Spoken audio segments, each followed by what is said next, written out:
Hey everyone, welcome back to Corporate Decoder, the place where we break down the confusing world of corporate finance so you don't have to.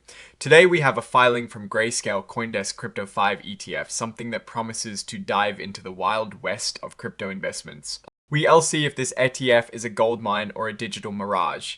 Before we dive in, if you are all about getting crystal clear insights from these complex filings, make sure you are subscribed. And hey, if you want to join a community of fellow corporate explorers, check out our Discord linked in the description below. Alright, so we're re-looking at a Form 8K, which is essentially a report for significant events that happen between the bigger, more regular reports.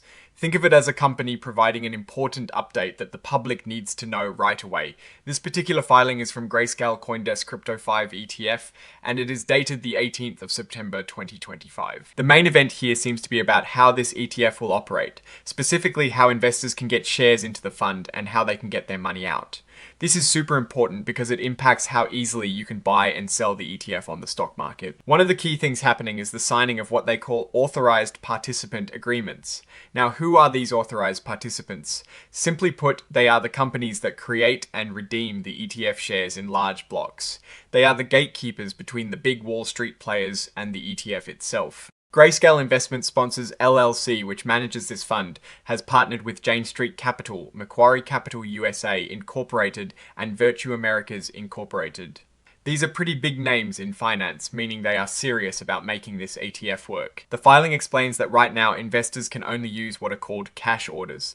This means that when you want to buy shares of the ETF, you give cash, and when you want to sell, you get cash back. However, there is a bit of a catch. The ETF is not yet set up to handle what they call in-kind transactions. What does in-kind mean in this context? Imagine if you could give the actual cryptocurrencies that the ETF holds to create shares instead of just cash. That is an in-kind transaction. The filing explains that this is currently not possible because there isn't clear guidance from regulators, especially from the Securities and Exchange Commission or the SEC, on how authorized participants can handle digital assets.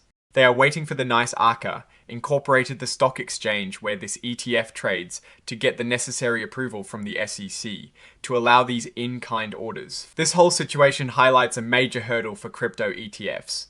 Without regulatory clarity, things like direct crypto creations and redemptions, which can be more efficient, are tricky. The filing makes it clear that until this regulatory approval happens, all share creations and redemptions will be done through cash transactions.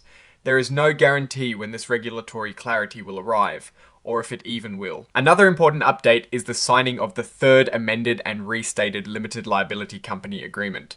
Think of this as the updated rulebook for how the Grayscale CoinDesk Crypto 5 ETF will be run.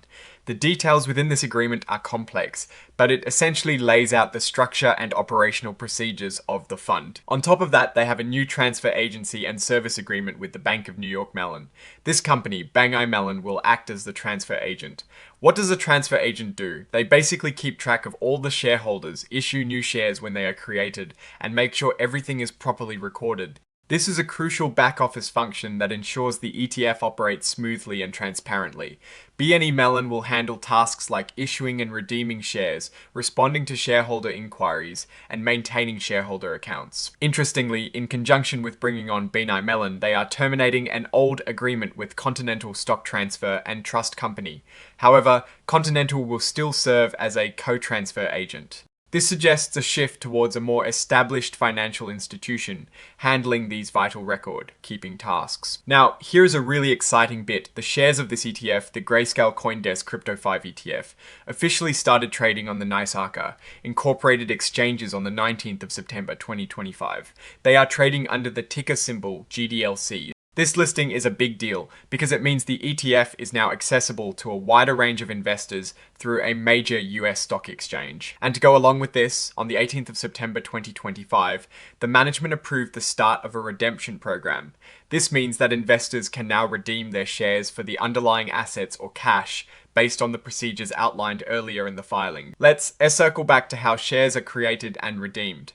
A basket of shares is defined as 10,000 shares. To create a basket, you need to put in the required amount of digital assets and any necessary cash. To redeem a basket means you receive the digital assets and cash that make up that basket. The fund can pause these creation and redemption processes if something like a cryptocurrency fork or an airdrop happens, which can complicate things. This next part is quite technical but has real implications for investors. It talks about something called forked assets. When a cryptocurrency goes through a hard fork, it can sometimes result in investors holding two versions of the same digital asset. The fund has decided that it will abandon all rights to these forked assets. Essentially, if the crypto holdings of the ETF undergo a fork, the ETF investors will not get any of the new coins that result from that fork. This abandonment is deliberate and is done for no direct compensation. The ETF management has chosen this path based on regulatory uncertainties. They are essentially saying that any potential gains from these forked assets will not be passed on to the ETF shareholders. This is an important risk factor to be aware of, as the value of the ETF will not reflect the value of any forked crypto assets. The filing also includes updated information on the US federal income tax consequences for investors. It is really important for investors to consult with their own tax advisors, because tax rules can be complicated and depend on your individual situation and where you live. Finally, there is an updated glossary of defined terms. These are definitions for specific words used throughout the document, like cash order, variable fee cash order, and actual execution cash order. For instance, a cash order is when you use cash to create or redeem shares, and the price difference, if any, between the ETF's value and the actual price of the crypto in the market might be handled differently depending on whether it is a variable fee cash order, where the fund essentially absorbs these differences, or an actual execution cash order, where the investor or authorized participant bears the brunt of these price swings. Now, looking at this filing overall, what is the story here? Grayscale CoinDesk Crypto 5 ETF is making significant moves to become a more established player in the ETF space. The listing on NYSE Arca is a major step towards mainstream adoption. However, the reliance on cash creations and redemptions due to regulatory uncertainty regarding in-kind transactions is a key limitation. Investors need to understand that they will not benefit from crypto forks, which is a potential downside. On the flip side, the partnership with reputable financial institutions like BNI Mellon for transfer agency services and major players like Jane Street and Virtue as authorized participants suggest a commitment to operational stability and professional management. The company S-Direction seems to be focused on navigating the complex regulatory landscape of digital assets while providing accessible investment solutions. A strength is certainly their brand recognition in the crypto space and their ability to get listed on a major exchange. A weakness, as mentioned, is the current inability to handle in-kind transactions, which can sometimes be more efficient for large investors. An opportunity lies in the potential for future regulatory clarity that could allow for in-kind transactions, which could improve the ETF efficiency. A notable risk is the continued volatility of the cryptocurrency market itself, which is inherent in any crypto investment.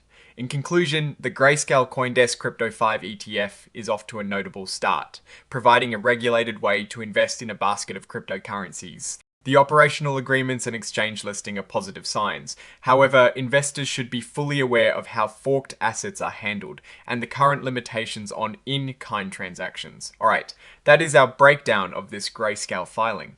What is your take on these moves and what they signal for the future of crypto ETFs? Drop your thoughts in the comments below if this analysis was valuable. Hitting that like button really helps us out. And of course, subscribe for more in-depth corporate dives.